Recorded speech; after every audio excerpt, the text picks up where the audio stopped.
Alors la première étape, je viens déjà de vous en dire quelques mots, c'est de bien connaître son lecteur.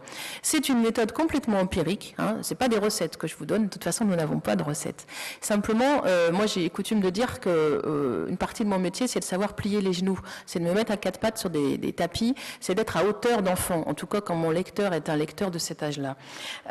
Donc on va en école, on va en bibliothèque et on lit des histoires, celles des autres, les nôtres avant publication, après publication, et on essaye d'être le plus possible en phase avec ce qu'on va sentir de notre lecteur, parce que une belle histoire des années 80, c'est pas la même belle histoire qu'une belle histoire des années 2000. Elle ne doit pas répondre aux mêmes besoins. Vous avez des besoins anthropologiques des enfants de la tranche d'âge, mais vous avez aussi des besoins spécifiques des enfants d'aujourd'hui.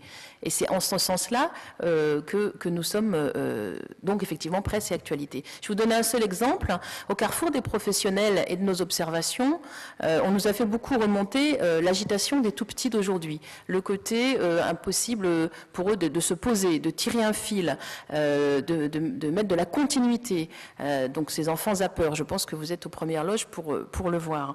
Eh bien, une fois qu'on a identifier cette spécificité des enfants d'aujourd'hui, dans nos différents magazines, on essaye d'apporter des réponses. Alors là, petite parenthèse, je vais vous parler de Poppy un instant, mais par exemple Poppy, donc, qui n'est pas un magazine de fiction, donc qui n'est pas au cœur de notre rencontre de ce matin, mais quand il est né, il y a plus de 20 ans, son projet c'était d'éveiller les bébés.